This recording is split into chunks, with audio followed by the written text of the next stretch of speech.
All right. Good morning, everyone. Thank you for joining us today. Welcome to the Terrace Motel here in Elk Ridge. My name is Felix Fasheen, and I serve as Deputy Chief of Staff to County Executive Calvin Ball. We're thrilled to welcome you today for this important announcement. To kick off our program, we'll hear from a leader who has laid out a new vision for the Route 1 corridor in Howard County. Please join me in welcoming our Howard County Executive, Dr. Calvin Ball.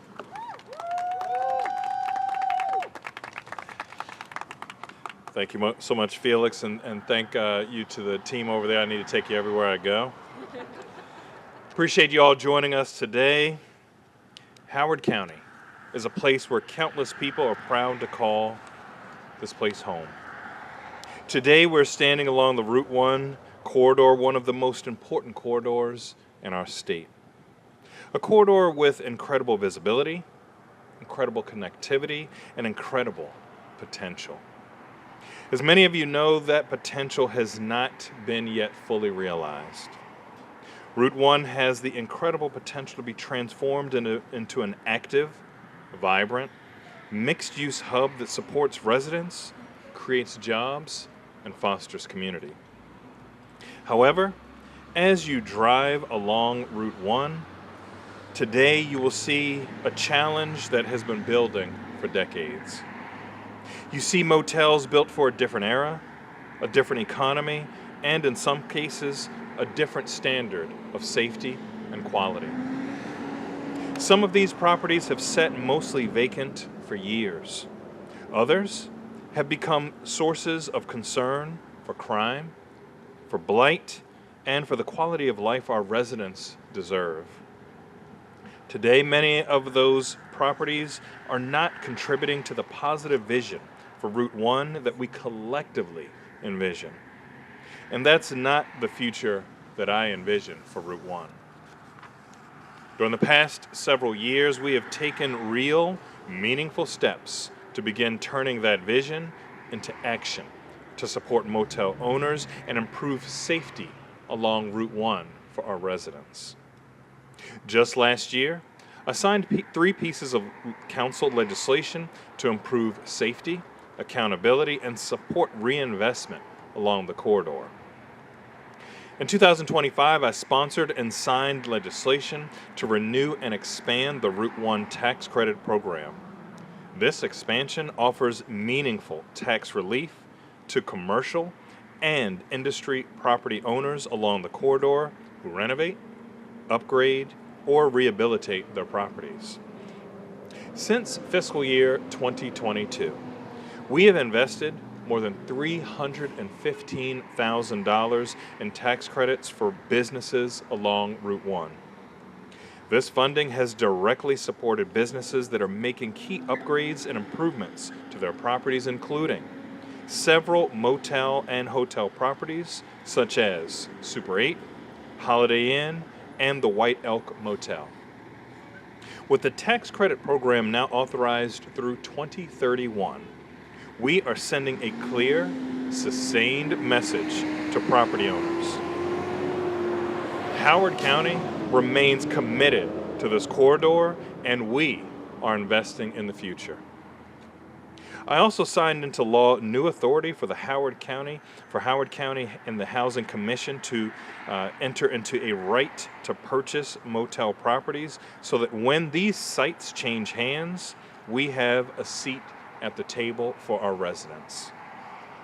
And in 2025, we enacted legislation that closed a dangerous loophole by prohibiting hourly room rentals, a practice that had enabled human trafficking and other illegal illicit activity. We didn't just pass this law, we backed it with enforcement. These steps represent important progress. However, we know that more can and more must be done to move our vision for Route 1 forward. Today, I'm proud to announce that we are charting a new course for motels along the Route 1 corridor. Today, I'm proud to announce that we are supporting strongly Zoning Regulation Amendment 2021, a bold, thoughtful ZRA that creates a real pathway to transform aging motel properties along Route 1.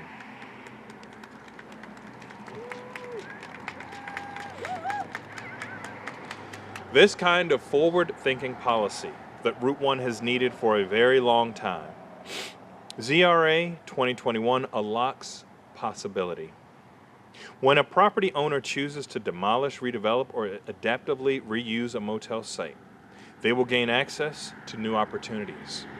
Retail, restaurants, office space, employment supporting flex space, and housing including affordable housing. Importantly, this policy is thoughtful and focused.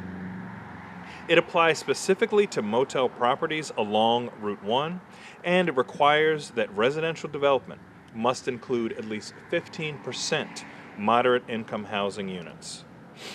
This will ensure that redevelopment aligns with the needs of our community, not just today, but in the long run. This legislation offers us long-term strategic answers to transform these properties and fulfill our shared vision. This transformation also fulfills the vision of the Route 1 Corridor Master Plan. HOCO by Design and the Route 1 Corridor Plan both call for expanded zoning tools to catalyze reinvestment, to support employment, to create mixed-use activity centers, and to increase housing access. ZRA 221 puts those plans into action. There are approximately 16 sites along the corridor that could be impacted by this zoning amendment. Imagine 16 opportunities to replace blight with vitality. 16 ways to embrace a safer, more beautiful future. 16 chances to bring jobs, services, and homes to a corridor that connects our community. 16 properties that could go from being a challenge to being an asset. Property like the one behind me, transform into a walkable mixed-use destination. Shops on the ground floor, homes above with people invested in the future of our community, are creating wealth for future generations and families, walking businesses growing. And yes, a high school down the road. A blighted parking lot that once sat empty becomes a community anchor. The kind of place, see, they support it. The kind of place where people gather, shop, and invest. That is the Route 1 that we are committed to building together. This work is not happening by accident. This is a result of years of planning, advocacy, and partnership. I want to thank the owners of the Terrace, Turf, and Boulevard Motels for stepping forward as we begin to write this next chapter for the Route 1 corridor and our neighbors around it. I want to recognize our incredible team at the Department of Planning and Zoning for helping us to get there. And I want to thank the Planning Board for their careful consideration of ZRA 221. Just 10 days ago, the board voted unanimously to recommend this amendment for adoption. That kind of consensus sends a clear message. This is the right step forward for ZRA 221. It's grounded in sound planning principles and aligned with the county's adopted vision for Route 1. And most importantly, I want to thank the residents, the business owners, and the community stakeholders who believed in Route 1 for years and never stopped pushing for progress. Route 1 matters. Our neighbors close to Route 1 matter. It connects our community, and this corridor supports our economy, and it represents one of the greatest opportunities we have to shape our future. And today, with ZRA 221, we are turning that potential into possibility. The future of Route 1 is not something that we need to wait for. It's something that we build together. Thank you.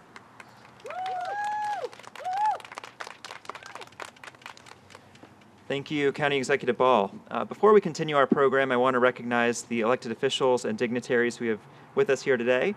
As you heard from the county executive, the county council was an important partner in passing legislation to strengthen our efforts on motels along Route 1, and we're joined by Councilmember Liz Walsh. Thank you for being here. I also want to recognize Jessica Clateman on behalf of United States Senator Chris Van Hollen, Danielle Aquara on behalf of Representative Sarah Alfrith, and we have with us from Howard Community College, Grace Anastasiadis and Maureen Evans. Thank you for being here. Next, I'd like to invite up Gary Olshansky, who is representing the owners of the Terrace, Turf, and Boulevard Motels. Thank you.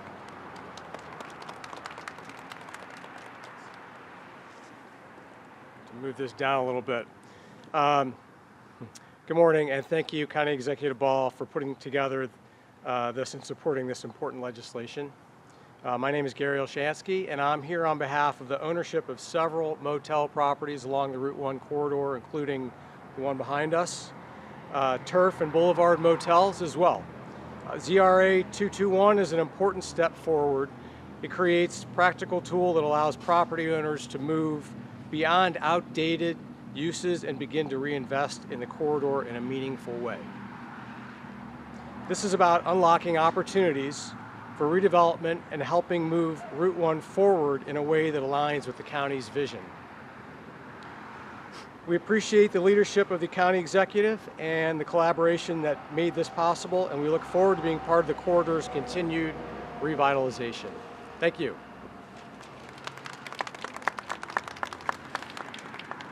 Thank you, Gary. We know it's important to have a close partnership with the property owners to make this all possible. Next, I'd like to welcome up Linda Eisenberg, Director of Planning and Zoning for Howard County.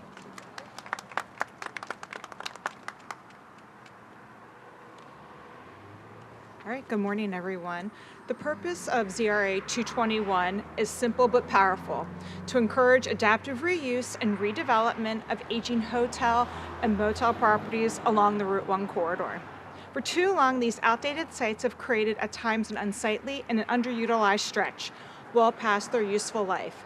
This regulation amendment gives them a second life, restoring vitality, attracting investment, and continuing the momentum of redevelopment already underway on the Route 1 corridor. Change of this kind does not happen by chance. It takes the right combination of vision, willing property owners, and political will to move the needle. That's exactly what we have here with ZRA 221. On a technical level, this amendment updates Section 128 of the Supplemental Zoning Regulations by creating a new section, Adaptive Reuse and Redevelopment of Existing Hotel-Motel Sites along Route 1 corridor. It applies only to parcels with frontage on Route 1 or Washington Boulevard and opens the door for redevelopment into a broad range of uses, from multifamily housing, mixed-use developments, to commercial, industrial, and retail projects allowed within the Corridor Activity Center zoning district. Every zoning amendment undergoes a Department of Planning and Zoning review for consistency with our general plan, HOCA by design, and in this case, the Route 1 corridor plan. ZRA 221 strongly supports both, advancing a comprehensive rebuilding strategy to expand employment, shopping, housing, community amenities, and transportation options. The Planning Board unanimously approved this measure 5-0 on March 5th. The next step is for Council review and approval, which will move this vision from policy to reality, breathing new life into a critical gateway corridor and multiple activity centers and shaping a more vibrant, connective community. ZRA 221 is more than just a zoning change. It is a catalyst for renewal along Route 1, turning yesterday's hotels into tomorrow's neighborhoods and business hubs. Thank you so much. Thank you, Linda. Next, we'll hear from Kelly Simoneau, Director of Housing and Community Development.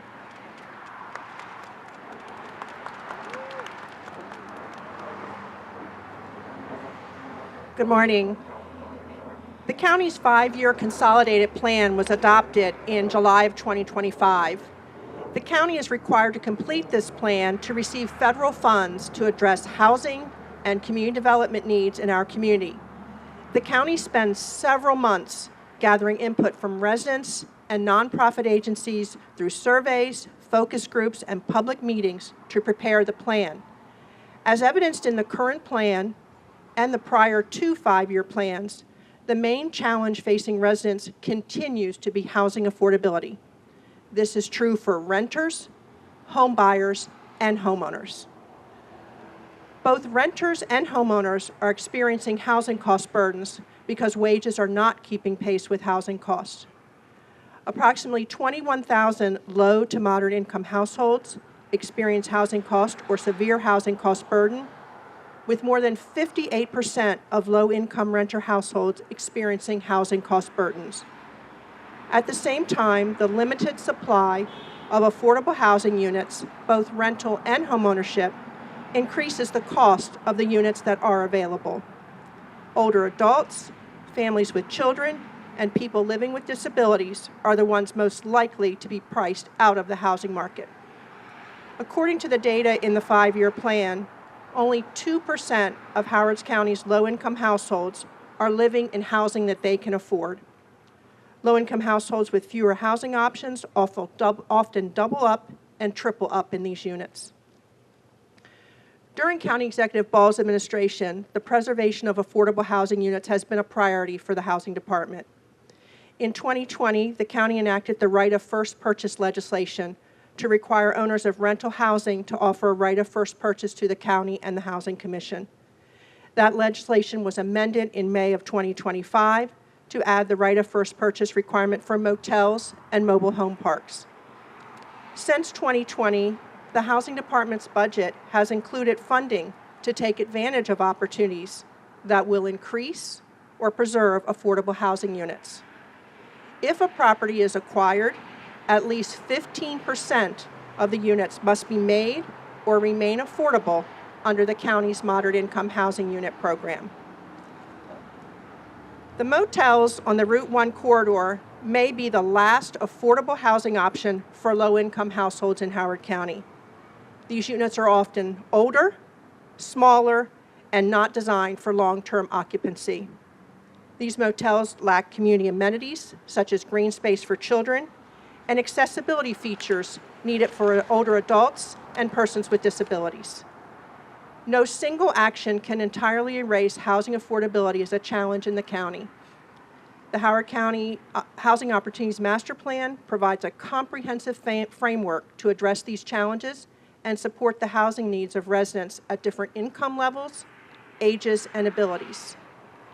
This CRA supports the Housing Master Plan's objectives to coordinate policy across the county, particularly with planning and zoning, helps address the housing affordability challenge for existing and future residents, and provides opportunities to reduce blight on the Route 1 corridor and create new, affordable, and accessible housing units for residents.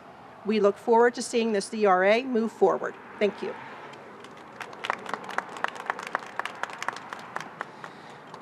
Thank you, Kelly. And finally, we'll hear from Reverend Mary Sularud, the rector of Grace Episcopal Church in Elkridge.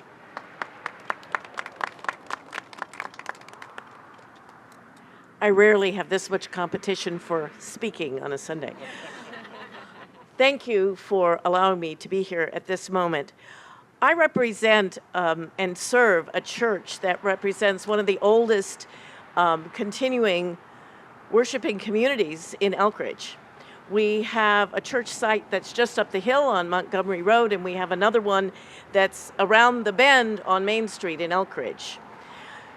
Our first two of those burned down because coal fire trains set fire to the roof. We moved it up the hill after that.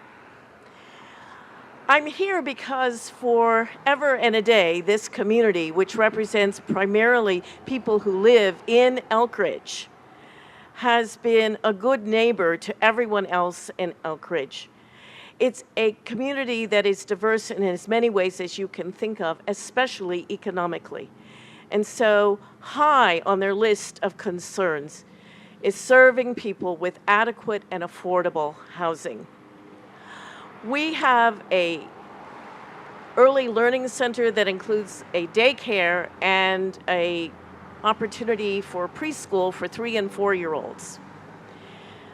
We are almost the only center of its kind that accepts what used to be called vouchers and is now called Maryland scholarships, so that children of all sorts and conditions and incomes can receive an adequate preschool education. That's in the face of the fact that there aren't lots and lots of spaces for them even in our public schools where they're also allowed to be. So near and dear to our hearts is serving those most in need and ensuring that Howard County is not just a place for people like me who live in a great 55-plus community in Columbia, but people like the folks that I serve who live all around this corridor, who wish this corridor many days would look anything like other than what it does so often, who wish with all their might that in improving opportunities for people to live in this county, that we preserve something just as important and so much a part of the justice of God that we value.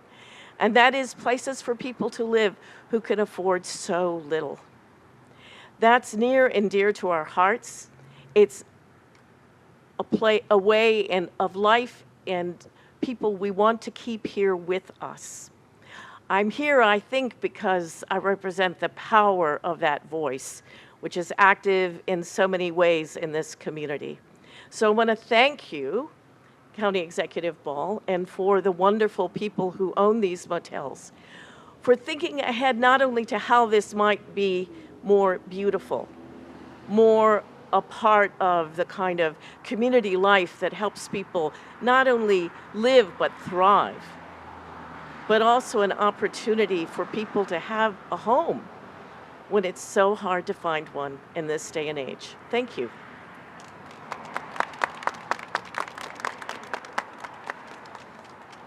Thank you, Reverend Sularud. And thank you all for joining us today for this important announcement. Through our efforts to revitalize legacy motels along the Route 1 corridor, we can continue to foster a vibrant Route 1 for all of Howard County. This concludes our press conference. Thank you very much.